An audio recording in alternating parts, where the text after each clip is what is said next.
दौर भी जारी है। तमाम राजनीतिक दल एक दूसरे पर आरोप प्रत्यारोप लगा रहे हैं। हर पार्टी जीत का दम भर रही है। ऐसे में आदमपुर की जनता किसको मौका देगी, ये देखना वाकई दिलचस्प रहने वाला है। आदमपुर चुनाव में कुछ ही दिन बाकी है। ऐसे में किस पार्टी की क्या है तैयारी, इस पर आज हम करेंगे मंथन, लेकिन उससे पहले आपकी रिपोर्ट देखिए।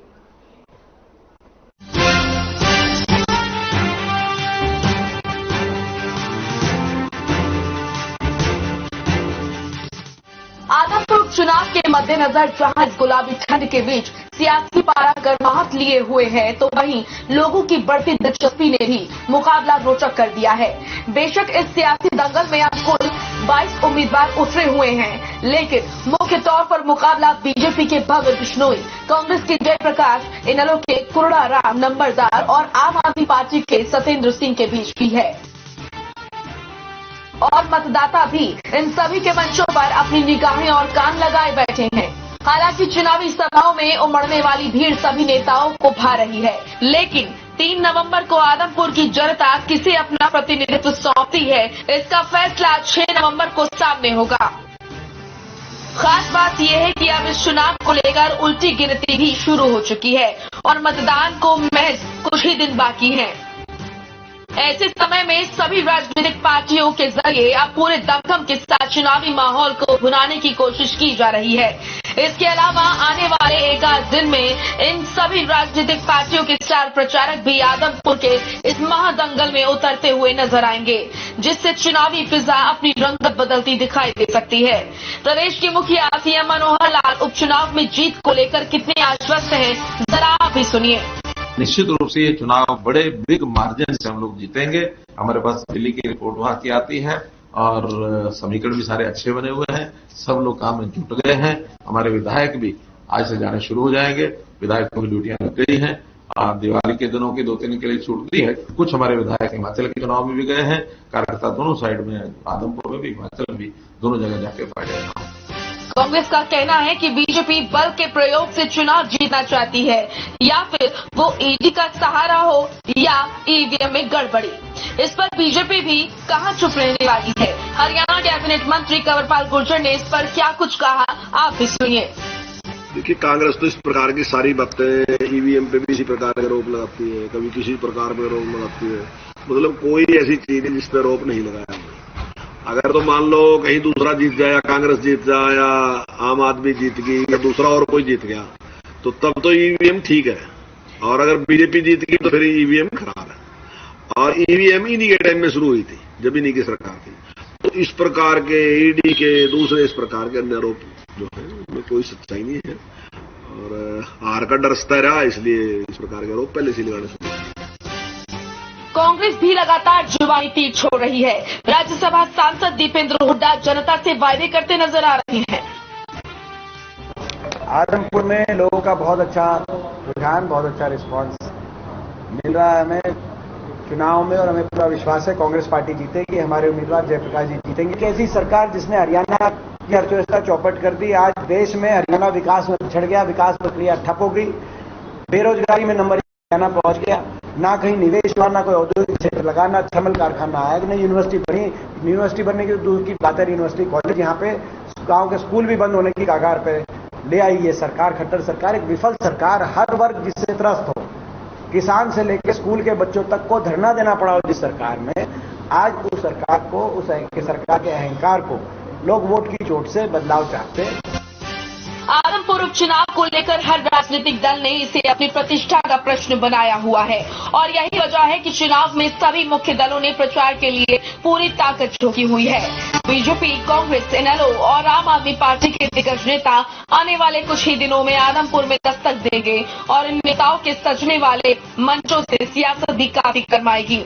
ऐसे में अब ये देखना बड़ा रोचक होगा कि इस चुनाव में कौन किसे किस रूप में चुनौती देता है और मतदाता किसे अपना प्रतिनिधित्व सौंपते हैं। हर खबर ब्यूरो। आदमपुर को सभी अपना गढ़ बता रहे हैं, लेकिन आदमपुर की जनता क्या चाहती है, ये बहुत ही दिलचस्प रहने वाला है। हमारे साथ राजनीतिक दलों से प्रवक्ता जुड़े हैं, प्रवीण अत्रे जुड़े हैं, बीजेपी प्रवक्ता हैं बजरंग दास गर्ग जुड़े हैं, कांग्रेस प्रवक्ता हैं विजेंद्र धनखड़ जुड़े हैं, आम आदमी पार्टी की प्रवक्ता हैं प्रदीप नारायण जुड़े हैं, राजनीतिक एक्सपर्ट हैं। आप सभी का बहुत बहुत स्वागत है। किसी राजनीतिक दल के प्रवक्ता के जानने के से पहले मैं प्रदीप जी आपका भी रुख करूंगी, क्योंकि आपकी राय ना ही आप किसी के पार्टी की तरफ से बोलेंगे, वो जनता के लिए होगी। मुझे ये लगता है कि अब तक के जितने भी उपचुनाव हुए हैं उनमें सबसे दिलचस्प उपचुनाव मुझे लगता है कि यही चुनाव होने वाला है। जिस तरह की उठापटक इस उपचुनाव में देखने को मिल रही है और जिस तरीके से तमाम राजनीतिक दलों ने चुन चुनकर उम्मीदवारों को मैदान में उतारा है, वो वाकई काफी दिलचस्प बना रहा है इस उपचुनाव को। प्रदीप जी। हाँ बिल्कुल मोनिका जी, आपने ठीक कहा। और विशेष तौर से आदमपुर जो चुनाव बीजेपी कांग्रेस इनेलो का चुनाव ना होकर भजनलाल परिवार के वजूद का चुनाव है। 55 साल से भजनलाल परिवार वहां पर एक तरफा जो कहते हैं कि पूरा आदमपुर से ही पूरे प्रदेश की राजनीति को भजनलाल जी ने चलाया है। और आज भजनलाल परिवार जिस मुकाम पर खड़ा है उसके वजूद की लड़ाई है। इसमें कांग्रेस, बीजेपी और इनेलो और आम आदमी पार्टी की हार जीत मायने नहीं रखती जितना भजनलाल परिवार की हार जीत मायने रखेगी। इसी जीत और हार से या तो भजनलाल परिवार के उसका सूर्य अस्त हो जाएगा या उदय होगा नए सिरे से। मैं जहां इसका मांग कर चलता हूं तो विशेष तौर से ये पूरा का पूरा चुनाव जो है भजनलाल परिवार, क्योंकि भजनलाल जी का हरियाणा की राजनीति में बहुत बड़ा मुकाम रहा है। नॉन जाट की राजनीति के बहुत बड़े और इवन भारत की राजनीति में भी उनकी बहुत बड़ी अहम भूमिका रही है। ये एक प्रकार से देखा जाए तो इस पर सबकी लगे हैं और सभी पूरी ताकत लगा रहे हैं। तो मेरा व्यक्तिगत मानना है कि ये पूरा चुनाव जो है ये भजनलाल परिवार के वजूद से जुड़ा हुआ चुनाव है। अगर बीजेपी को जीत मिलती है तो इससे ज्यादा फायदा कुलदीप बिश्नोई को मिलेगा संजीवनी बूटी के तौर पर। जी, उनका कद और बढ़ेगा। जिस तरीके से लगातार भजनलाल परिवार की नामी सीट रही है, ऐसे में उनका कद और बढ़ेगा और भी कद बढ़ेगा। और ये कुल मिलाकर इसमें ज्यादा नुकसान ना तो कांग्रेस को या इनेलो को या आम आदमी पार्टी को, इवन भाजपा को भी इतना नहीं होगा जितना भजनलाल परिवार का होगा। तो मेरा तो व्यक्तिगत यही मान है कि ये पूरा का पूरा चुनाव जो है एक ऐसे, चूंकि भजनलाल, देवीलाल जी और बंसीलाल जी हरियाणा की राजनीति के बहुत बड़े स्तंभ रहे हैं, तो कहीं न कहीं उनका जो पूरा अस्तित्व है उसी सीट पर जुड़ा हुआ है भजनलाल जी का। बिल्कुल।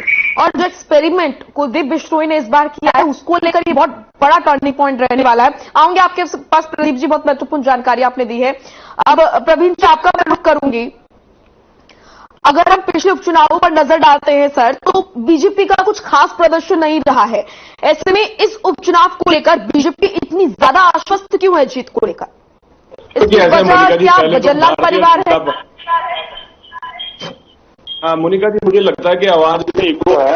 एक बार पीसीआर टीम को कहीं जरा इसको देखें। बिल्कुल बिल्कुल, प्रवीण जी का वॉल्यूम ठीक कराइए जी, बोलिए। देखिए, जो आपने कहा कि जितने उपचुनाव हुए हैं, भारतीय जनता पार्टी की जब से हरियाणा प्रदेश में सरकार बनी है 3 उपचुनाव हुए हैं, जिसके अंदर जींद का उपचुनाव हुआ था, उसके बाद बड़ौदा उपचुनाव हुआ था और इलाहाबाद उपचुनाव हुआ। जींद उपचुनाव के अंदर किस तरह से कांग्रेस की जमानत जब्त हुई और भारतीय जनता पार्टी ने बड़े माध्यम से जीत को जीता, वो हम सबने देखा। इलाहाबाद उपचुनाव की अगर हम बात करते हैं, वहां पे भारतीय जनता पार्टी के उम्मीदवार को 60,000 मत मिले। मतलब उस वक्त ये कहा जा रहा था कि भारतीय जनता पार्टी का गांव में बड़ा विरोध होगा, किसान आंदोलन है, किसान विरोध में खड़े हैं, बड़ा शोर मचाया गया। लेकिन जब नतीजे आए तो पता लगा कि मात्र 5,000 के मतों से भारतीय जनता पार्टी के उम्मीदवार को हार मिली थी और कांग्रेस की वहां पे भी माना जाता। लेकिन राजनीति में तो जो जीतता वही टिकट है ना सर, कौन कितने वोटों से रह गया ये तो बात होती नहीं बाद में। ऐसा है मोनिका जी, मेरी बात पूरी होने देंगे तो आपको समझ आ जाएगा। बिल्कुल सर। मैं जिन विधानसभा क्षेत्रों की मैंने बात की, इलाहाबाद विधानसभा क्षेत्र वो था जहां भारतीय जनता पार्टी की उपस्थिति ना के बराबर थी बाई इलेक्शन से पहले। और लगातार ये कहा जा रहा था कि साहब किसान आंदोलन की वजह से बहुत बड़ा विरोध है भारतीय जनता पार्टी का, गाँव में घुसने नहीं देंगे, ये कहा जा रहा था। और जिन गाँव में विरोध की बात की जा रही थी, अगर आप पहले भी करवा के देखेंगे, उन गाँव के अंदर भारतीय जनता पार्टी का उम्मीदवार जीत गया है। कहीं से 50 वोट से जीता, कहीं से 100 वोट से जीता। और मैं जो ये बात कह रहा हूँ ये इसलिए कह रहा हूँ कि जब से भारतीय जनता पार्टी की सरकार हरियाणा प्रदेश के अंदर बनी है, मुख्यमंत्री मनोहर लाल ने हरियाणा एक हरियाणवी एक ही बात को चरितार्थ करते हुए पूरे हरियाणा में जो समान विकास किया है, उसका नतीजा आज ये है कि विरोधी दल हमारे मुकाबले में कहीं नहीं है। मैं छोटे हुड्डा साहब की बाइट सुन रहा था जो आपने सुनाई थी अभी, और छोटे हुड्डा साहब उसमें कह रहे थे कि देखिए हरियाणा की अर्थव्यवस्था चौपट हो गई है।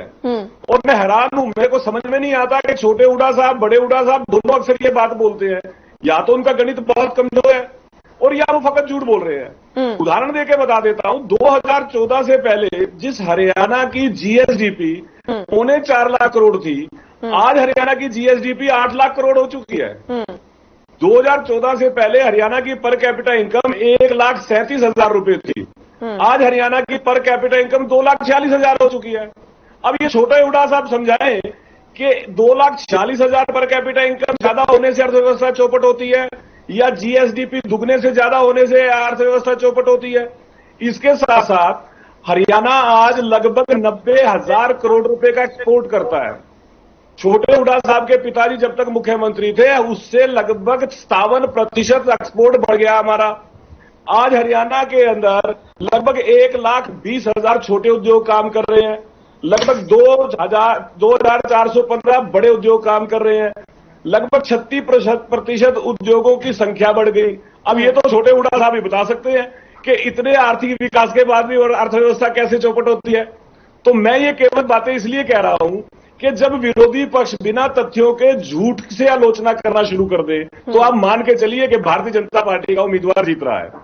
आज हरियाणा प्रदेश में मोदी लगभग 200 ऐसी स्कीम्स, जिसके अंदर लगभग 46 स्कीम ऐसी हैं जो केंद्र द्वारा पोषित है, 154 स्कीम ऐसी हैं जो हरियाणा प्रदेश सरकार द्वारा वित्त पोषित है। 200 ऐसी स्कीम किसान भाइयों के लिए, मजदूरों के लिए, छोटे दुकानदार के लिए, युवाओं के लिए इस प्रदेश में चल रही है, जिसका सीधा लाभ हरियाणवी को उनके डोर स्टेप पे मिल रहा है। जहां पहले सरकारी स्कीमों के फायदे के लिए लोगों को दफ्तरों के चक्कर काटने पड़ते थे, मुख्यमंत्री मनोहर लाल ने तो व्यवस्था में इतना बड़ा परिवर्तन किया कि उनको दफ्तरों के चक्कर नहीं काटने पड़ते। डोर स्टेप पे जो सरकार की स्कीम्स है उनका फायदा उनको मिलता है। तो जिस प्रदेश के अंदर इस तरह से व्यवस्था परिवर्तन हुआ हो, जहां पे पहले भाई भतीजावाद, क्षेत्रवाद, जातिवाद इसका बोलबाला होता था, व्यवस्था परिवर्तन कर दी मनोहर जी ने। आज हरियाणा प्रदेश में ना जातिवाद है, ना क्षेत्रवाद है, ना भाई भतीजावाद है। ठीक है। रोजगार की बात करें, नौकरियों की बात करें, योग्यता के हिसाब से मिलती है। जबकि पहले के हालात बजरंग जी बहुत किस तरह के प्रतिक्रिया देने के लिए, किस तरह से क्या हुआ, ठीक है सर, जानते हैं। ठीक है सर, ठीक है। बजरंग जी रहा नहीं जा रहा आपका सर, बोलिए सर प्रतिक्रिया आपकी। जी बड़ा अच्छे प्रवक्ता है, हमारे साथी है, और एक बात खास ये भी है, सरकार का पक्ष बड़े अच्छे ढंग से रखते हैं।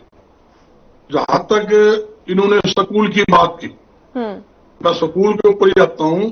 आज स्कूल की बात ही नहीं की अभी तक है, मैंने अब तक स्कूल की बात नहीं है। यहाँ तक कि इनके राज्य के अंदर लगभग 1,000 सरकारी स्कूल पहले बंद हो चुके।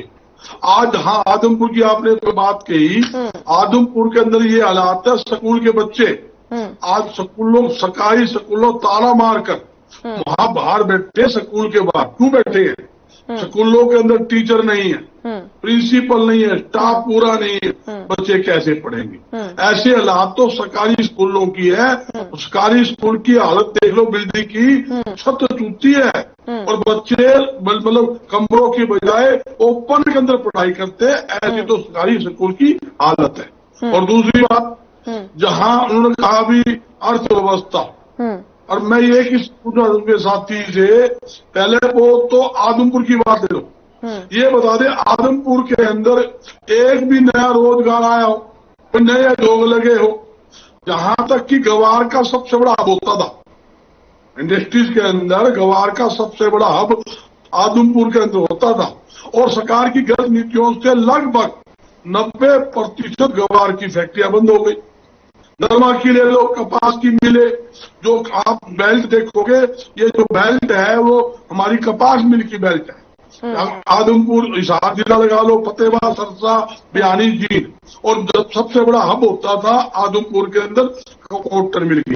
कई जो कॉटन मिल के बंद होकर पड़ोसी राज्य राजस्थान में चल जा चुके हैं। और जहां तक कि आप देखोगे विकास की 8 साल के अंदर, मैं कुल मोदी की बात का एक समर्थन भी करूंगा। कुलदीप भाई ने और उसके लड़के भव्य बिश्नोई ने एक बयान दिया था, भाई मतलब जो हरियाणा सरकार की बात करे, बोला भी हरियाणा सरकार में अगर देश के अंदर सबसे कमजोर मुख्यमंत्री कोई है, हरियाणा का मनोहर लाल खट्टर है। ये उनका बयान था, मेरा बयान नहीं। साथ में ये भी कहा था, भाई हरियाणा का विकास पुत्र नहीं, मुख्यमंत्री विनाश पुत्र है। ये पूरी सीढ़ी आज भी सब यूट्यूब के अंदर और सोशल मीडिया में चल रही है। और इन्होंने ये बात कही भी हमारा कोई आदमपुर विकास नहीं हुआ, और आज भी कहते हैं कि हम आदमपुर सीट जीतेंगे। किस बात की जीतोगे? या तो आप मुख्यमंत्री जी आदमपुर में आएंगे, ये कहेंगे आज साल में हमने आदमपुर में काम नहीं करवाया, हम आगे काम करवाएंगे, हमें वोट दे दिए। जो सरकार ने योजना लागू की थी, दाल रोटी योजना, अब बीजेपी को मौका मिलेगा तब ना वो काम कराएगी सर आदमपुर में। है जी, बीजेपी को मौका मिलेगा तब ना वो काम कराएगी आदमपुर में। ये मुख्यमंत्री कहते हैं हमने समान विकास कार्य करवाया, 90 के करवाया। मैं बताना चाहता हूँ, जब समान विकास कार्य करवाया तो कुलदीप बिश्नोई क्यों बयान दिया? कुछ भी नहीं हुआ।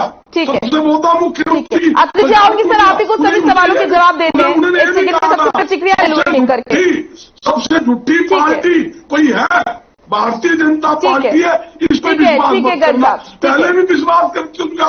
मैं कहना चाहता हूँ, हमने 2005 से लेके 14 तक जो योजना गरीबों के हित में लागू की, सारी वो बंद कर दी।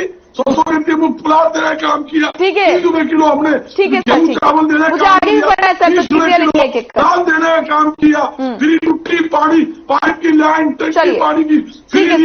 ये सारी योजना बंद कर दी। किसान जिले के थर्मो प्लांट हमने लगाया, इन्होंने क्या बनाया? ठीक है, मैं पूछ लूंगी सर, मैं आंसर लेती हूँ उससे। धनखड़ साहब, आप बताइए, तमाम पार्टियां खुद को वहां की पार्टी बता रही हैं, वहां के क्षेत्र की पार्टी बता रही हैं, पुरानी पार्टियां बता रही हैं, और आम आदमी पार्टी को टक्कर में समझती ही नहीं है, उनका कोई अस्तित्व ही नहीं है हरियाणा में। आपके लिए ये जो चुनाव है, ये बहुत ही महत्वपूर्ण चुनाव है। आपके पास खोने के लिए कुछ भी नहीं, पाने के लिए सब कुछ है। ये अपनी उपस्थिति दर्ज करवाने के लिए सबसे महत्वपूर्ण उपचुनाव है आपके लिए। तो कैसे इतनी भीड़ में खुद को आप दिखाएंगे, खुद को साबित करेंगे? मोनिका जी, मैं आपके चैनल के माध्यम से एक दावा करता हूं कि हम वहां पे सीट निकाल रहे हैं। विधानसभा में हमारा खाता खुल रहा है। परवीन जी ने बहुत लंबे आंकड़े गिनवाए और बहुत अचीवमेंट्स गिनवाए खट्टर साहब के। खट्टर साहब के अचीवमेंट ये है कि सरकारी स्कूल बंद करने का, खट्टर साहब को पहले कांग्रेस बंद करने पर चली हुई थी खट्टर साहब, और 2019 में 40 सीटों पर बीजेपी सिमट गई। अगर इतने अच्छे काम किए होते तो लोग इनको जितवा देते, पूर्ण बहुमत इनको मिलता। इन्होंने फिर बीजेपी का सहारा लिया। आज जहां तक कुलदीप बिश्नोई की बात है, भव्य बिश्नोई की बात है, भव्य बिश्नोई और कुलदीप बिश्नोई वहां पे भारी कैंडिडेट के तौर पर जाने जाते हैं। वो यहाँ पे छुट्टियां मनाने आते हैं, विदेश में ज्यादा रहते हैं। उनके ऊपर तमाम एलिगेशन ये है कि वो लोगों से नहीं मिलते। उनके कुलदीप बिश्नोई जी बार बार पार्टी बदल लेते हैं। उन्होंने पहले हजगा बनाई थी, उनके अपने एमएलए रुक नहीं पाए, 7 एमएलए जीते थे, 6 भागे, वो खुद अकेले रह गए। उसके बाद में दोबारा वो कांग्रेस में आ गए, कांग्रेस से बीजेपी में चले गए। और बीजेपी में जाने का कारण भी मैं आपको बता देता हूँ। 26 जुलाई 2019 को उन्होंने एक ट्वीट डाला था कि बीजेपी और जेजेपी मेरे और मेरे परिवार को हरास करने का काम कर रहे हैं। और वो जो इनकम टैक्स और ईडी के जो छापे थे, उनके बारे में कुलदीप बिश्नोई बाहर ही है, लेकिन आपके जो उम्मीदवार है वो भी तो कांग्रेस से आए हैं ना सर।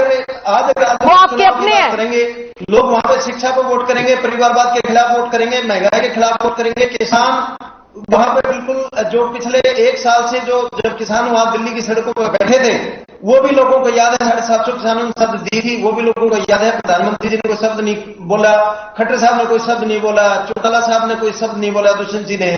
तो ये सारी चीजें लोगों को तमाम मुद्दे याद हैं।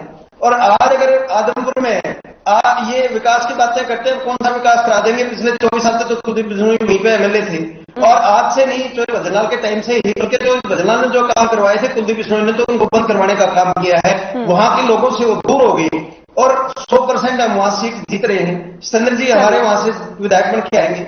विधानसभा में हमारा खाता खुल रहा है। और अभी 3 दिन पहले का आप आंकड़े, ये पंजाब यूनिवर्सिटी का इलेक्शन देख लीजिए, ये कह रहे थे कि ये जीत नहीं पाएंगे। कितनी ही भारी अंतर से हमारा वहां पे आयुष खटखड़ जो SAOS का संगठन, वहां आम आदमी पार्टी का जो है संगठन, वहां से चुनाव जीत के आते हैं पंजाब यूनिवर्सिटी में। तो ये वहां पे इनको पता है। तो इन्होंने पंचायत इलेक्शन भी बड़े तरकीब के तहत लेट करवाए, 1.5 साल से ज्यादा का समय हो गया, क्योंकि इन्होंने जो रिजर्वेशन की बात उठाई वो बिल्कुल सिर पर चुनाव आ गए तब वो रिजर्वेशन की बात उठाई। उसके बाद में कुछ लोग कोर्ट में चले गए, इन्होंने कोर्ट का बहाना मिल गया। सारी चरमराई हुई व्यवस्था पंचायत की भी लोगों को याद है, पिछले 1.5 साल से लोगों के काम नहीं हो रहे, गांव में काम नहीं हो रहे, और ये जो इस चीज को लोगों को अच्छी तरह याद है। अखिलेश जी मैं आपके पास आती हूँ सर, लेकिन उससे पहले मैं प्रदीप जी की एक प्रतिक्रिया ले लेती हूँ, क्योंकि आम आदमी पार्टी का वहां विधायक बन के आएगा। ठीक है धनखड़ साहब, आपकी पार्टी बनेगी, ठीक है। गुजरात में भी एक तमाम सर्वे उठा के देखिए, हम सरकार बना रहे हैं। आपका कॉन्फिडेंस देखने लायक है सर, अच्छी बात है, ठीक है। परवीन जी शायद अभी थोड़ा सा इस चीज को मान जाएंगे, जब इलेक्शन आएगा तब मान चलिए, ठीक है साहब इस चीज को मानेंगे। उनको भी आज हंसी आ गई मेरे ख्याल से, कई दिन के बाद में, नहीं कई दिन से तो गुस्से में बैठे हुए थे, इसका मतलब वो मान चुके हैं कि ये तो आपकी रणनीति है ना कि कोई पार्टी आपको सीरियस ना ले और फिर उसके बाद हम अपना जो है वो जादू दिखाए। अखिलेश साहब आऊंगे आपके पास, एक सेकंड में प्रदीप जी से। आजाद हिंदुस्तान की हम बात करें, हम 2 राज्यों में पूर्ण बहुमत की सरकार बना चुके हैं, और आजाद हिंदुस्तान में पार्टी एक ऐसी पार्टी है जितनी प्रोग्रेस की है, तो इनके कहने न कहने से क्या फर्क पड़ता है? वो आदमपुर की जनता डिसाइड करेगी सर, ठीक है, ठीक है सर, ठीक है प्रदीप जी। केजरीवाल साहब की नीतियों का, ठीक है धनखड़ साहब, ठीक है, ठीक है प्रदीप जी एक बात बताइए, वही मॉडल पंजाब, ठीक है धनखड़ साहब, वही ठीक है, सारे मुद्दों के ऊपर, ठीक है सर, ठीक, उन्हीं मुद्दों के ऊपर ठीक है सर, करते हैं। कांग्रेस के विधायक औरों को बोलने का मौका देंगे ना, ठीक है, वहीं से गया है, इनके पास तो कोई कैंडिडेट था ही नहीं। ये तो आपका जो कैंडिडेट है वो आपका है क्या, आप बताइए ना सर। आपका जो कैंडिडेट है वो भी तो आपने कांग्रेस से लिया है ना, वो भी तो पहले कांग्रेस पार्टी के थे ना, वो कांग्रेस बाहरी और ना बाहरी, ठीक है सर, ठीक है, अब वो वहाँ का लोकल कैंडिडेट लोगों के बीच में रहता है, ठीक है सर, ठीक है, जयप्रकाश चुनाव से पहले सभी ऐसे होते हैं, जनता के बीच में जाते हैं, ठीक है। प्रदीप नारायण सर एक बात बताइए, डेरा सच्चा सौदा की मैं बात करूंगी, डेरा सच्चा सौदा प्रमुख राम रहीम की अगर बात करूं, वो पैरोल पर, उनके पैरोल की बात करती हूं, वो पैरोल पर हैं, और सभी जो राजनीतिक दल के जो नेता है वो वहां पहुंच रहे हैं। एक तरफ तो वो मुजरिम है और दूसरी तरफ नेताओं का वहां जाना और चुनाव से पहले उन्हें पैरोल मिलना, ये क्या दिखाता है? देखिए पहली बार नहीं हो रहा है कि वो पहले बार आए, इससे पहले भी उनको बड़ी योजना के तहत बाहर लाया गया, और ये सभी राजनीति में सत्ता हासिल करने के लिए किसी भी हद तक जा सकते हैं, चाहे वो सत्ताधारी पार्टी हो चाहे विपक्ष हो, कोई भी तमाम दलों के नेता वहां पहुंच रहे हैं, ठीक। सबका एक ही धर्म है, कुर्सी प्राप्त करना और वहां तक पहुंच रहे, एक ही धर्म है। उसके बाद ये सारे धर्म जो है, जो आप कह रहे हैं गुरमीत सिंह जी का जो है डेरा सच्चा सौदा, एक ही धर्म है कि वहां तक पहुंची। लेकिन क्या जनता को नहीं दिखता है कि जनता क्या नहीं समझती है क्या इन चीजों को? जनता देखिए यहाँ इस समय पूरा देश राजनीति और धर्म और जाति में बढ़ चुका है। आदमपुर सीट की हम बात करें, इसमें जाट और नॉन जाट की राजनीति का एक पूरा फॉर्मेट है। बीजेपी इसलिए मजबूत है कि उनके पास कुलदीप बिश्नोई भजनलाल परिवार जुड़ा हुआ है पहली बार, तो वहां में एक मजबूत उम्मीदवार के तौर पर उनको मिला हुआ है। कांग्रेस से जयप्रकाश जी है, बहुत मजबूत उम्मीदवार है। कांग्रेस की सबसे बड़ी दिक्कत है कि अपने कैंडिडेट को बहुत देरी से लोग उनको टिकट देते हैं। अगर जयप्रकाश जी को 1 या 2 महीने पहले अगर टिकट मिल जाती तो शायद मुकाबला और जबरदस्त हो जाता। तो ये जो जाट और नॉन जाट चलती की राजनीति है, ये सारा का सारा गणित आसपास हो ही जा रहा है, तो उसी से ही ये मापदंड तय होगा। विकास मुद्दा जो है वो चुनाव में गौण हो जाता है, वहां जाति और धर्म अपना काम करता है, तो वहां इस तरह के जो फॉर्मेट 15 दिन सारे बचे चुनाव में, तो ऐसा कोई चमत्कार होने वाला नहीं है कि भाई एक आंधी आएगी और सबको अलग अलग तरीके बाहर कर ले जाएगी। अब आम आदमी इतना बेचारा कंफ्यूजन कर देते हैं कि वो कहाँ जाए। अब 3 जाट उम्मीदवार मजबूत वहां खड़े हुए हैं, तो वो वोट आपस में बिखरेंगे तो उसका फायदा कुलदीप बिश्नोई को होगा। जी हमेशा से भजनलाल परिवार से ही जो है जीत दर्ज होती हुई आई है आदमपुर की सीट पे, लेकिन वो तो नॉन जाट है। ऐसे में अगर जाट फैक्टर का इतना प्रभाव पड़ना चाहिए था तो वो तो तब भी पड़ सकता था ना सर। देखो भजनलाल की राजनीति नॉन जाट की रही है ना जी। सर इस पर जवाब लूंगी, मुझे एक छोटे से ब्रेक के लिए रुकना पड़ रहा है। ठीक है, एक छोटे से ब्रेक के लिए रुक रहे हैं, फॉर लौटेंगे। के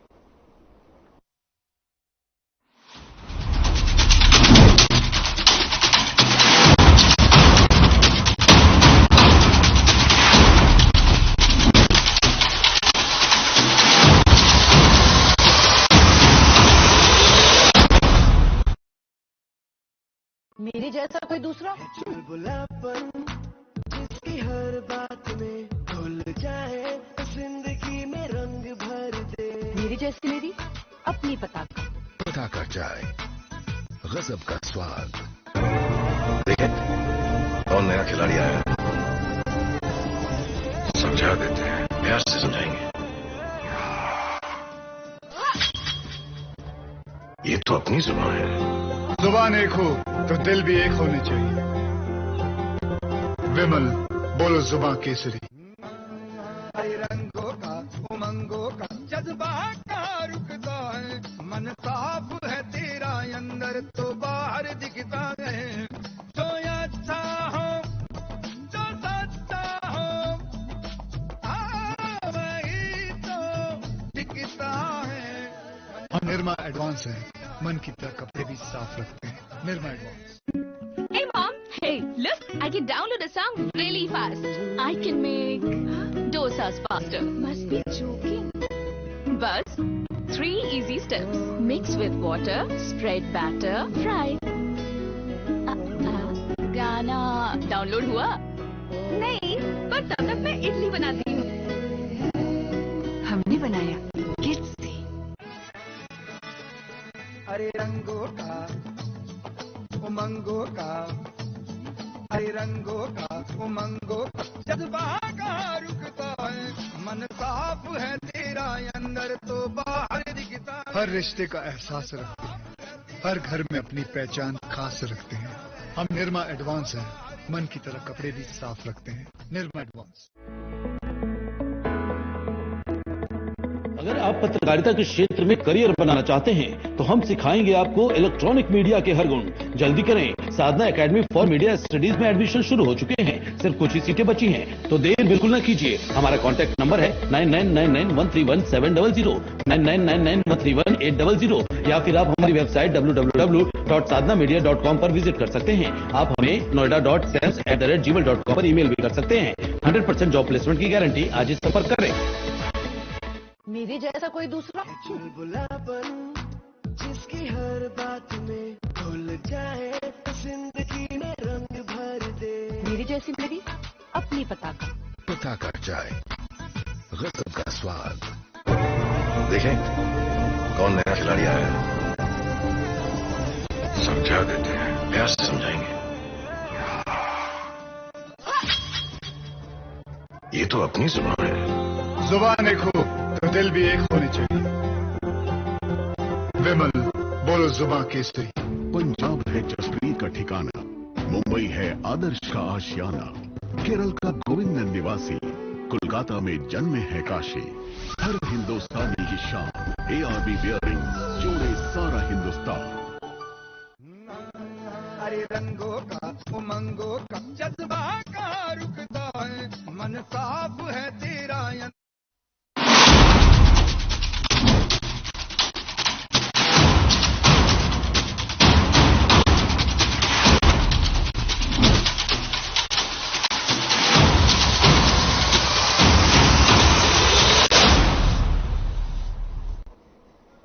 ब्रेक के बाद स्वागत है आपका। मसला आप देख रहे हैं, आदमपुर उपचुनाव को लेकर तैयारियों पर हम लगातार मंथन कर रहे हैं। हमारे साथ लगातार राजनीतिक दलों के प्रवक्ता जुड़े हुए हैं। प्रवीण अत्रे बीजेपी प्रवक्ता, बजरंगदास गर्ग कांग्रेस प्रवक्ता, विजय धनखड़ आप प्रवक्ता और प्रदीप नारायण राजनीतिक एक्सपर्ट।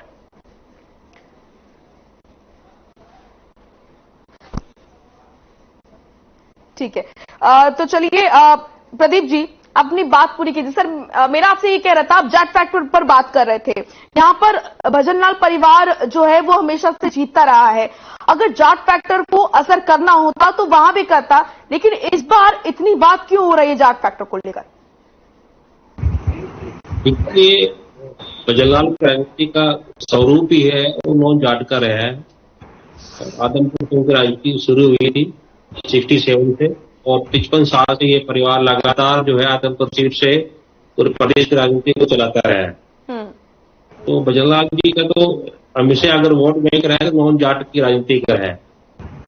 अब इस बार जो चुनाव हो रहा है उसमें सबसे बड़ा अगर कुलदीप बिश्नोई को फायदा है तो ये कि वो सत्ता के साथ है, 2 साल बचे हुए हैं, तो वो जनता से ये कह सकते हैं कि भाई इस बार अवसर है कि जो पूरी पिछली जो रहेगी कसर विकास की वो हम 2 साल में पूरी कर देंगे, और जितने भी बीजेपी के लीडर आएंगे चुनाव प्रचार में तमाम घोषणाएं पूरी करेंगे।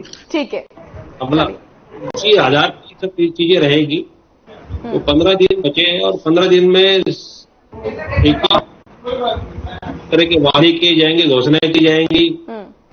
कुल मिलाकर इस बात ये है कि कुलदीप बिश्नोई के लिए दिन प्रतिदिन वो भजनलाल कितनी बड़ी विरासत को उन्होंने इतना छोटा कर दिया है कि आज ये तो चुनाव के नतीजे आएंगे, ये बहुत बड़ा टर्निंग पॉइंट होगा भजनलाल परिवार के लिए। प्रदीप बिल्कुल होगा जी। ठीक है, अगर भजनलाल जी अगर चुनाव हार गए कुलदीप बिश्नोई तो ये मान के चले कि हरियाणा की राजनीति में एक और लाल का जो है युग जो है वो अस्त होने जा रहा है। चलिए, ये तो देखने वाली बात होगी कि अस्त होगा या फिर सूर्योदय होगा। ठीक है, ठीक है, दिन जो है ना बहुत ज्यादा सुपड़ के रहेगी। कहाँ मुख्यमंत्री के दावेदार रहे हैं, कहाँ एक सीट के लिए इनको संघर्ष करना पड़ रहा है। बिल्कुल। अत्रे साहब, आप धैर्य करके बैठे थे, तमाम सवाल आप सुन रहे थे, आप उनके जवाब तो दीजिएगा ही। साथ ही मेरा एक सवाल आपसे है, वो ये है, डेरा सत्ता सौदा की मैं अगर बात करूं तो इत्तेफाक से चुनाव से पहले ही उन्हें क्यों पेरोल मिलती है, पहली बात। और दूसरी बात ये, वो तो मुजरिम है ना सर, तो उनके पास क्यों जाते हैं नेता? देखिए, ऐसा है मोनिका जी, आपके सवाल का जवाब मैं बाद में दूंगा। मुझे पता था कि चर्चा में ये सवाल आएगा, मैं इसका जवाब दूंगा। लेकिन उससे पहले जो मेरे विरोधी मित्र हैं उन्होंने जो बातें कही, और विशेष तौर पे प्रदीप नारायण जी ने कुछ बातें कही, मैं पहले उस पर कुछ बात करना चाहता हूं। देखिए, प्रदीप नारायण राजनीतिक विश्लेषक है और मैं उनके राजनीतिक विवेक की कदर करता हूं। आपने अगर उनकी बात को ध्यान से सुना हो तो वो स्पष्ट तौर पे बता रहे हैं कि जीतेगा तो भव्य बिश्नोई ही। क्योंकि उन्होंने क्या कहा कि अगर कांग्रेस ने जेपी को कुछ समय पहले टिकट दे दी होती तो मुकाबला थोड़ा कड़ा हो जाता। मतलब वो ये बात मान रहे हैं कि इस वक्त मुकाबला कड़ा भी नहीं है, मतलब भव्य बिश्नोई जीत रहे हैं। ये इंडिकेशन तो प्रदीप जी ने किया। अब बात करते हैं हम आम आदमी पार्टी के प्रवक्ता की। देखिए, जो आम आदमी पार्टी के लोग हैं ना, ये तो हिटलर के प्रचार मंत्री थे गोएबल, ये गोएबल के चेले हैं सब। केजरीवाल जी से लेके नीचे तक आप देख लीजिए। गोएबल एक बात कहा करते थे कि अगर एक झूठ को बोला जाए तो वो सच लगने लगा। वही काम ये केजरीवाल। आ रहे हो धनखड़ साहब, आ रहे हो, बोलिएगा प्लीज। जी। अब देखिए इन्होंने क्या कहना शुरू किया। मैं एक तो ये जब चर्चा शुरू करते हैं तो इनकी चर्चा ये शुरू होती है, देखिए जी हमारी एक नई पार्टी है जी, देखिए हमने फलानी जगह हम जीत गए जी, हम यहाँ 100% जीतेंगे जी। आप याद कीजिए, हरियाणा प्रदेश में 2019 का लोकसभा चुनाव लड़ा था आम आदमी पार्टी ने और विधानसभा का चुनाव लड़ा था आम आदमी पार्टी ने। एक भी उम्मीदवार का नाम बता दीजिए जिसकी जमानत बची हो। इनके प्रदेश अध्यक्ष की लोकसभा चुनाव में मात्र 11,000 वोट मिले थे। तो जिस राजनीतिक दल को हरियाणा के लोग उस वक्त पहचान गए थे कि ये झूठों की टीम है, जमानत तक नहीं बचाई, वो यहां दावे कर रहे हैं कि साहब आदमपुर 100% जीतेंगे। ये दावा जब केजरीवाल जी बनारस चुनाव लड़ने गए थे, आपको याद होगा कितना हल्ला मचाया था। हालात क्या हुए, दोबारा बनारस की तरफ मुंह नहीं किया। ठीक है। उत्तराखंड में चुनाव से दावा कर रहे थे सरकार बनाएंगे, 70 सीट पे चुनाव लड़ते हैं, 65 पे जमानत जब्त हो जाती है। आप मुकाबले में कहीं देख रहे हैं पार्टी को, आप ये कह रहे हैं? नहीं, ये कहीं नहीं है। देखिए, और मोनिका जी मैं ऐसे ही बात नहीं कर रहा हूं, ये मुकाबले में कहीं है ही नहीं। देखिए, दूसरे नंबर पे कांग्रेस आएगी। मैं आज यहाँ बोल के जा रहा हूँ, जितने नतीजे आ जाएंगे। पंजाब में भी नहीं थे ना, ये ऐसे तो नहीं कि आप ठीक है बात की चर्चा आप करते हैं। मैं आपको एक उदाहरण देता हूँ। हमारे देश में एक राजनीतिक दल था असम गण परिषद, जो पुराने लोग हैं सब जानते हैं। अपने गठन के मात्र 4 महीने में असम में सरकार बना ली थी। आज उस पार्टी का नाम लेवा है कोई? कहीं सुना है नाम उसका? काट की यानी बार बार नहीं चढ़ा करती। पंजाब में सरकार बना ली हम मानते हैं, ठीक है। लेकिन 3 महीने बाद संगरूर लोकसभा में क्या हुआ? ठीक है, भाई भगवंत मान जी का गृह क्षेत्र था, उनकी अपनी सीट थी। पंजाब की जनता 3 महीने में पहचान गई कि झूठों की टीम है ये। अब बात करते हैं बजरंग जी की। ये बजरंग जी ने, हालांकि मैंने अभी तक अपनी चर्चा में स्कूलों का नाम भी नहीं लिया था, लेकिन बजरंग जी ने चर्चा कहां से शुरू की? देखिए बहुत गरमाया हुआ मुद्दा है। आदमपुर में खास तौर पर ऐसे कई स्कूल है जो बंद हुए हैं। मेरा एक निवेदन है, बीच में अगर आप ऐसे बोलेंगे, मैं अपनी बात कह रहा हूं ना, मैं स्कूलों पर बात कर रहा हूं। बिल्कुल बोलिए, मैं स्कूलों पर कर रहा हूं, लेकिन मैं आपको ये बता रही हूं कि जो स्कूलों का मुद्दा है ये वाकई गरमाया हुआ मुद्दा है आदमपुर में। मैं इसी पे बात कर रहा हूं। ठीक है, देखिए मेरा कहना यह है कि मैंने तो चर्चा भी नहीं की थी, लेकिन बजरंग जी ने कहा से शुरू किया कि प्रवीण जी ने जो स्कूलों की बात की, इससे पता लगता है बौखलाहट। जब बौखलाहट में प्रवक्ता को पता ना हो कि मेरा विरोधी पक्ष क्या बोल रहा है क्या नहीं बोल रहा है, तो आप समझ सकते हैं उसके उम्मीदवार की क्या स्थिति होगी। अब स्कूलों की बात कर लेते हैं। कांग्रेस सरकार, भूपेंद्र सिंह हुड्डा साहब मुख्यमंत्री, 509 स्कूल बंद किए थे, ऑन रिकॉर्ड है। हमने एक भी स्कूल बंद नहीं किया। मुख्यमंत्री जी ने स्पष्ट किया कि हमने स्कूल मर्ज किए, और वो मर्ज क्यों किए मोनिका जी, ये बड़ा इंटरेस्टिंग है। क्या किया हुआ था पूर्ववर्ती सरकारों ने? एक ही बिल्डिंग के अंदर हाई स्कूल अलग है, मिडिल स्कूल अलग है, प्राइमरी स्कूल अलग है, बिल्डिंग एक ही है, उसमें 3 अलग अलग स्कूल दिखा रखे हैं। हमने तीनों को मर्ज करके एक कर दिया। ठीक है, उसका अंतर यह पड़ा कि जहां 3 हेडमास्टर की रिक्वायरमेंट थी, वहां एक में हेडमास्टर से काम चल रहा है। ये जो झूठ का पुलिंदा बनाना शुरू किया, मैंने जैसे शुरू में कहा, छोटे हुड्डा साहब, बड़े हुड्डा साहब लगातार झूठ का सहारा ले रहे हैं। अब जब खुद आप 509 स्कूल बंद कर चुके हो और आप ऑन रिकॉर्ड बंद कर चुके हो, और रिकॉर्ड की बात है, और हमने तो मर्ज किए, और हमने ये भी रखा कि जिन स्कूलों में 20 से कम छात्र हैं उनको मर्ज किया जाएगा, और अगर वहां पे एडमिशन बढ़ जाते हैं तो उनको दोबारा शुरू करेंगे। और हमने ऐसे 45 स्कूल दोबारा शुरू किए, हमने बंद को शुरू नहीं किया। आप बोलने के लिए, लेकिन आप एक और बात मैं कहूंगा, ठीक है, थर्मल प्लांट का जिक्र बजरंग जी ने विशेष तौर पर किया कि देखिए साहब हमने थर्मल प्लांट खोल रहे हैं। ठीक है, अब सुन लीजिए थर्मल प्लांट की सच्चाई। यमुनानगर में चौटाला साहब की सरकार में थर्मल प्लांट का एमओयू साइन हुआ रिलायंस कंपनी के साथ। सरकार बदल गई, हुड्डा साहब मुख्यमंत्री हो गए। हुड्डा साहब ने पहला काम किया, क्या किया? एमओयू की शर्तें बदल दी। उसमें एक शर्त थी कि अगर कंपनी दिए गए टाइम से लेट करती है इंस्टॉलेशन तो उस पर जुर्माना लगेगा। हुड्डा साहब ने इस शर्त को बदला, 350 करोड़ रुपए कानून ने दिया है। हाँ, उसने अधिकार का लेकिन राजनीतिक दलों के नेताओं का वहां पर पहुंचना ये क्या मैसेज देता है सर? वो तो मुजरिम है ना। ये बात, हाँ जी देखिए मोनिका जी, हर व्यक्ति की अपनी एक धार्मिक आस्था होती है। जो धार्मिक आस्था है ये व्यक्ति का जाति विषय होता है, ये उसका पर्सनल मैटर है। राजनीतिक विचारधारा एक सार्वजनिक विषय है, लेकिन आपकी धार्मिक आस्था, आप किस डेरे में आस्था रखते हैं, किस गुरु में आस्था रखते हैं, किस भगवान में आस्था रखते हैं, ये आपका जातीय विषय है। इसके ऊपर मेरे को टिप्पणी करने का अधिकार नहीं है। अब मोनिका जी वोटों की आस्था तो नहीं है, माने मैं डायरेक्ट नहीं, अनुयायियों की संख्या बहुत बड़ी है हरियाणा में उनके। हाँ तो इससे आप देखिए, इससे आप अंदाजा लगा सकते हैं, तो वहां नहीं पहुंचते राजनीतिक दलों के नेता। जी देखिए, ऐसे हर राजनीतिक दल में ऐसे नेता हैं जो उस डेरे के अनुयायी है। मैं कांग्रेस के 15 लोगों के नाम यहां पे गिनवा सकता हूं, लेकिन मैं मुझे भी मालूम है, नहीं चाहता, मुझे मालूम है, आप जानते हैं बेहतर है। मालूम है, हम किसी की धार्मिक आस्था पे सवाल नहीं खड़े कर सकते, वो उनका जातीय विषय है, उसका राजनीति या पार्टी से कोई लेना देना नहीं है। चलिए ठीक है, बजरंग दास जी आ रही हूं, आ रही धनखड़ साहब आपके पास भी आ रही हूं। दास जी आपने जो तमाम सवाल किए उस पर आपको आंसर मिला? आश्वस्त है उत्तर से? देखिए मैंने पहले भी कहा था, स्कूलों को बंद नहीं किया गया है, मर्ज किया गया है। स्कूल 1000 से ज्यादा इस राज्य में बंद हुए हैं, और मैंने ये भी बताया स्कूलों के अंदर बच्चों के बैठने की नाम बता दे रहे हैं जो बंद किया है। तो स्कूल की हालत इतनी बुरी हालत, खस्ता हालत में है, आप सोच नहीं सकते। आज भी क्या स्कूल का सिस्टम क्या है पूरे हरियाणा में, मैंने आदमपुर जिक्र किया, आज भी स्कूल के बच्चे स्कूल के ताला मार के बाहर बैठे हैं। बताओ, जो बच्चा जिस स्कूल में शिक्षा लेना होता है वहाँ टीचर नहीं है, हिंदी टीचर नहीं है, किसी में इंग्लिश का टीचर नहीं है, प्रिंसिपल नहीं है, कैसे बच्चों को पढ़ाएंगे? इनका तो मतलब सरकार, ये क्वेश्चन मैं परीत जी से भी पूछूंगी, बजरंग दास जी आपसे भी मैं पूछूंगी, ये स्कूलों में टीचर्स का रोना और हॉस्पिटल में डॉक्टर्स का रोना ये आज का है क्या सर? आज का है क्या सर? ये आपके राज्य में ऐसे ही था, ये आज भी ऐसे ही? टाइम में नहीं था हमारे। मैं आपको बता देता हूँ, आज देखो ना तो अच्छी शिक्षा दे पा रहे, ना अच्छी चिकित्सा दे पा रहे। थोड़ी सी बारिश आ जाओ, थोड़ी सी बारिश के अंदर आप देखोगे सरकारी हॉस्पिटल में 5-5 फुट पानी भर जाता है, और जहां आपने अच्छा सवाल कर लिया, आज स्कूलों में स्टाफ और टीचर 60% टीचरों की और स्टाफ की कमी है। इसी प्रकार हॉस्पिटलों के अंदर डॉक्टरों की, नर्सों की, स्टाफ की कमी है। बात तो लंबी लंबी करते हैं, ना तो हॉस्पिटलों के अंदर डॉक्टर है, ना नर्सों की कमी है, कंपाउंडर की कमी है, स्टाफ की कमी है, दवाइयों की कमी है, हालात की ये है। और दूसरा, आज आदमपुर, थोड़ा धैर्य रखिए सर, बच्चे रखे हुए हैं, थोड़ा सा धैर्य रखिए सर। आ रही हूँ सर, अतरे साहब आप तो धैर्य रखते हैं, एक सेकंड।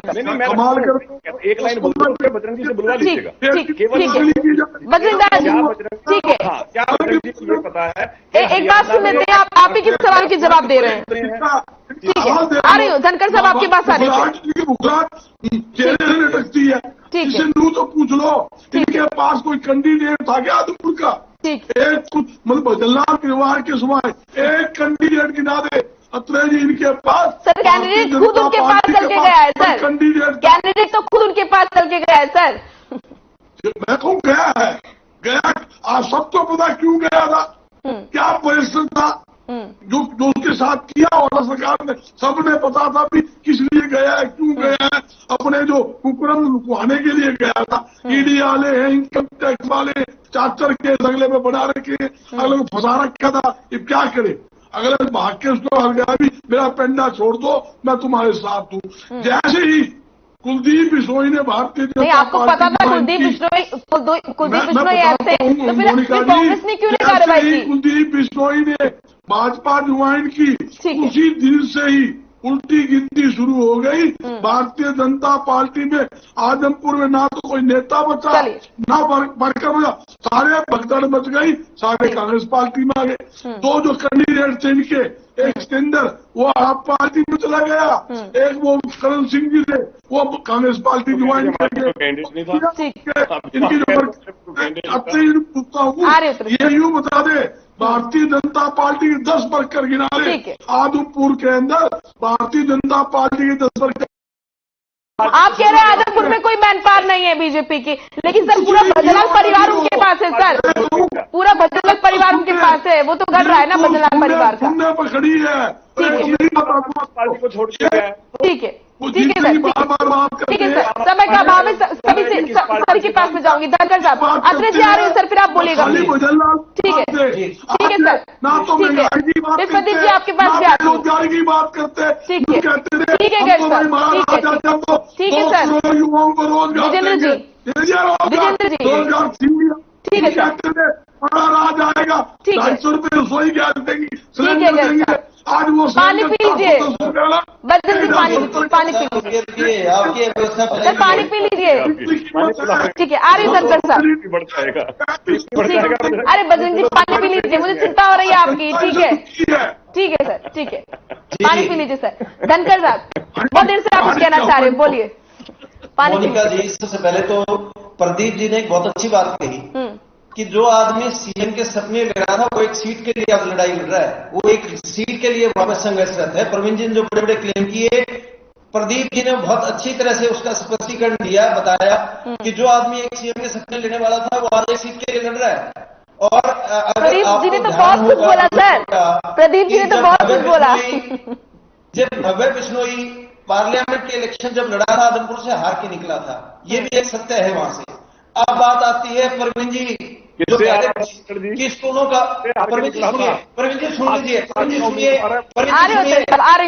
आपके पास आ रही हूँ, सुन लीजिए प्लीज, सुन लीजिए प्लीज, बोलिए धनखड़ जी। अब प्रवीण जी की बात का जो कह रहे हैं कि हमने स्कूलों का मर्जर किया है, ये मर्जर और क्लोजर इंडस्ट्रियल यूनिट का हिस्सा होते थे, कभी स्कूलों का हिस्सा नहीं होते थे। मैं प्रवीण जी को ये बात बताना चाहूंगा कि इंडस्ट्रियल यूनिट का तो हिस्सा होता था, कोई सिक यूनिट है उसका मर्जर कर दिया जाता है या क्लोजर हो जाता था। अगर आप स्कूलों का मर्जर और क्लोजर करोगे तो ये शिक्षा का भट्टा बैठ जाएगा, और ये उसके लिए बिल्कुल प्रयासरत हैं कि ये स्कूल बंद करके चिराग योजना लेके आते हैं, कभी स्कूल बंद करने की योजना लेके आते हैं। ये कांग्रेस के टाइम से शुरू हुआ था, गट साहब को शायद ये भूलिए, ये कांग्रेस के टाइम से शुरू हुआ था, और वही अव्यवस्था इन्होंने फॉलो कर ली। क्यों? अब आती कांग्रेस तो बीजेपी में जाके बैठ गई, कुलदीप बिश्नोई लेटेस्ट एग्जाम्पल है, ये वहीं से उन्होंने उदाहरण लिए हैं।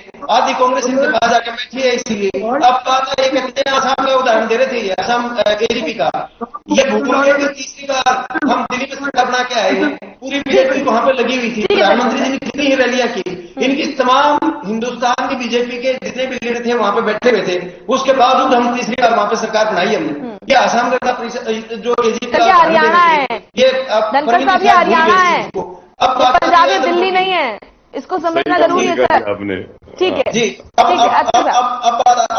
आपने खुद ये बात कही थी, ये पंजाब में भी हमारे को करे थे इलेक्शन नहीं जीतेंगे, वहाँ पे 92 एमएलए वहां से बन के हमारे, ठीक है सर, ये शायद इस चीज को भूल गए। अब बात आती है गढ़ की, ये बार बार क्लेम करते हैं, ठीक है सर, समय का अभाव है, प्लीज सर शॉर्ट में, ठीक है धनखड़ साहब, मुझे आप सभी के जवाब देने अत्रेत जी से। जी जी, बस एक सेकंड दीजिए मोनिका जी, एक सेकंड दीजिए। हाँ, आज वहां पे किसान बाल संबंध में वहां पे धरने पे बैठे हैं, आज वहां पे जो प्राथमिक शिक्षक है वो धरने पे बैठे, सफाई कर्मचारी धरने पे बैठे, शायद प्रवीण जी उस चीज को छुपा गए, या तो उन्होंने पेपर पढ़ा ही और पेपर पढ़ा दे उस चीज को छुपा गए, तो लोग वोट कैसे डालेंगे? लोकतंत्र में तो सभी अपनी बात मनवाने के लिए बैठते हैं सर। ये दिल्ली में नहीं बैठते क्या? दिल्ली में बैठते हैं, दिल्ली में समाधान करते हैं, दिल्ली के स्कूल वहाँ पे आती है, यूएसए के प्रेसिडेंट। हालांकि गलत है, जनता को तो सड़कों पर बैठने ही नहीं देना चाहिए। ठीक है सर, कहाँ पे हुई? ठीक है, अब आप सवाल पूछ रहे हैं तो जवाब तो लीजिए ना सर। गांवों में धरना लगा रखा है, आदमपुर में भी, बाल संबंध में, ठीक है विजेंद्र भाई सड़क अरे पर नाम ले गए। ठीक है सर, आपने फिर एनर्जी ले ली पानी पीने। ठीक है सर, अत्रे साहब सपोर्ट कर रहे हैं इस चीज के लिए। बोलिए मोनिका जी। हाँ, जवाब दीजिए सर। देखिए ऐसा है, मैं फिर एक बात कहूंगा, अभी आम आदमी पार्टी के भाई साहब ये बोल रहे थे कि साहब देखिए जो मर्जर होता है ना, तो कॉर्पोरेट का एक स्टेप होता है इसको। अरे अगर एक ही बिल्डिंग के अंदर, एक ही गांव की एक ही बिल्डिंग में 3 अलग अलग स्कूल, तो भाई एक स्कूल बनाया गया, उसमें क्या गलत है? मैं ये क्या बताता हूँ, अरे भाई धनखड़ जी प्लीज, एक जगह करेंगे ये। बजरंग जी एक बात कर रहे थे, बजरंग जी कह रहे थे देखिए चिकित्सा के मामले में डॉक्टर नहीं है, नर्स नहीं है।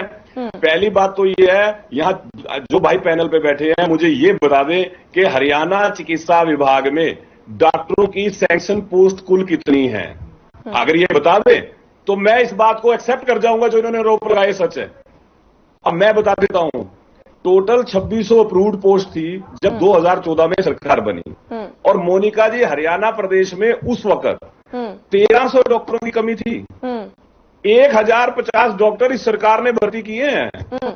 आज शॉर्टेज है, टीचर की बताइए के अंदर थी 750 थी, आज 1750 बता दीजिए। हमारे डॉक्टर बन के आए, ये यहाँ पे चैनल पे आके देखिए, आरोप लगाने के लिए मैं कुछ भी बोल दूंगा, मैं कह दूंगा कल राहुल गांधी भारतीय जनता पार्टी ज्वाइन करने वाले हैं, पार्टी ज्वाइन करने वाले हैं, उससे क्या होने वाला है? भाई आप कुछ बात कहोगे तथ्यात्मक तो कहोगे ना, केवल झूठ थोड़ी बोलोगे, क्या कुछ भी झूठ बोल दोगे? कांग्रेस ये भी कहती है कि बीजेपी तो बल के आधार पर चुनाव जीतना चाहती है। दीपेंद्र हुड्डा का ये कहना है, चाहे वो ईडी का सहारा हो या फिर तमाम चीज, चाहे वो ईवीएम में खराबी हो, गड़बड़ी हो, इन तमाम चीजों को लेकर उन्होंने बोला कि बीजेपी सिर्फ जीतना चाहती है, चाहे कैसे भी। देखिए ऐसा, अगर बीजेपी बल के उस पर दम पे जीतना चाहती तो क्या बड़ौदा उपचुनाव कांग्रेस जीत जाती? क्या एलनाबाद उपचुनाव अमर सिंह जीत जाते? ये कांग्रेस की बदलाहट है। आपकी बात यही हाल होगा, चुनाव हारोगे। यहाँ पे कांग्रेस को ठीक है, समय का अभाव है, सबसे लास्ट कमेंट में लूंगी। ठीक है प्रदीप जी, ठीक है आ रही हूँ सर, बद्रीनाथ जी आपके पास भी आ रही हूँ। प्रदीप जी क्या देख रहे हैं सर आप, क्या समीकरण नजर आ रहे हैं आदमपुर की? अगर मैं बात करती हूँ आपके दृष्टिकोण से, आप एक्सपोर्ट है, राजनीतिक एक्सपोर्ट है, आप क्या देख रहे हैं आदमपुर में इस वक्त? मोनिका जी, भजनलाल परिवार अपने आप में एक राजनीतिक पार्टी है हरियाणा में। अगर कुलदीप बिश्नोई जी का परिवार 8 से 10 हजार वोटों से भी अगर जीत रहा है तो वो जीत नहीं है, क्योंकि विरोध का वोट का बिखर जाना और उसमें 8 से 10 हजार वोट से जीत जाना आधार नहीं है। हाँ, अगर कुल मतदान का 55% जीत का अंतर अगर तय होता है तो ये बीजेपी और कुलदीप बिश्नोई परिवार की बहुत शानदार परिवार के लिए भी और प्लस बीजेपी के लिए भी बहुत बड़ा टर्निंग पॉइंट होगा सर। ये पार्टी है। ठीक है, ठीक है सर, ठीक है। अन्य सभाओं के करके सर लास्ट कमेंट दे रही हूँ, ठीक है। Bajrang Das ji, last comment sir. Monika जी, कांग्रेस पार्टी भारी बहुमत से आदमपुर में विजय प्राप्त करेगी और प्रदेश की जनता, आदमपुर की जनता, पंजे किसान हो, कर्मचारी हो, मजदूर हो, व्यापारी हो, उद्योगपति, इस सरकार से मुक्ति चाहते हैं। ये दल बदलू जगह जगह दल बदल के आ जाते हैं। पहला कांग्रेस में थे, फिर अपनी पार्टी अलग बना ली, फिर बीजेपी से समझौता कर लिया, फिर समझौता तोड़ दिया, फिर बसपा से समझौता कर लिया, फिर तोड़ दिया, फिर कांग्रेस में आ गए और अपनी खाल बचाने के लिए फिर भारतीय जनता पार्टी ज्वाइन कर ली, जो कहते थे भी सबसे बेकार पार्टी है, सबसे झूठी पार्टी है, अपनी खाल बचाने के लिए उस पार्टी में गए। सारी आदमपुर जनता जानती है, आदमपुर कोई लेना देना नहीं, 8 साल में कोई ईंट नहीं लगाई, कोई विकास नहीं किया, राजनीति कर रहे हैं। हकीकत में कांग्रेस पार्टी भारी बहुमत से जीते। ठीक है साहब, जल्दी से फिर धनकर साहब आपके पास आ रहे हैं। मोनिका जी, भारतीय जनता पार्टी का उम्मीदवार वहां से 50,000 से ज्यादा मतों से जीतेगा। मैं जो यहाँ पे बोल के जा रहा हूँ, जितने नतीजा आएगा बुला लीजिएगा। प्रदीप जी ने सही कहा, मैं प्रदीप जी की बात से सहमत। भजनलाल परिवार का किस तरह का प्रभाव है भविष्य के घर में देखना होगा। कॉन्फिडेंस तो सबका आई है, ठीक है, बता रहे हैं, ठीक है, ठीक है। धनकर साहब, ठीक है जी जी, धनकर साहब। मोनिका जी, तीसरा बाई इलेक्शन हारेगी बीजेपी। ये 2 ऑलरेडी हार चुके हैं, तीसरा बाई इलेक्शन की हार की कगार पे बैठे हैं। और परवीन जी ने यही बताया कि टीचर कितने शॉर्टेज है, 38,000 आज टीचर्स की शॉर्टेज है हरियाणा में, इसलिए उनको क्लोजर मंडल की समय का इसलिए आप सभी को रोकना चाहूंगी। बहुत बहुत शुक्रिया आप सभी का। अत्तर साहब आपका भी, बजरंग दास जी आपका भी, धनकर जी आपका भी, प्रदीप नारायण जी आपका भी बहुत बहुत शुक्रिया। तो कॉन्फिडेंस सभी का हाई है, जीत कदम सभी राजनीतिक पार्टियां भर रही हैं, लेकिन आदमपुर की जनता किसको देगी मौका, ये वाकई देखना काफी दिलचस्प रहेगा। फिलहाल मसला में इतना ही, आप देखते रहिए खबरें। नमस्कार।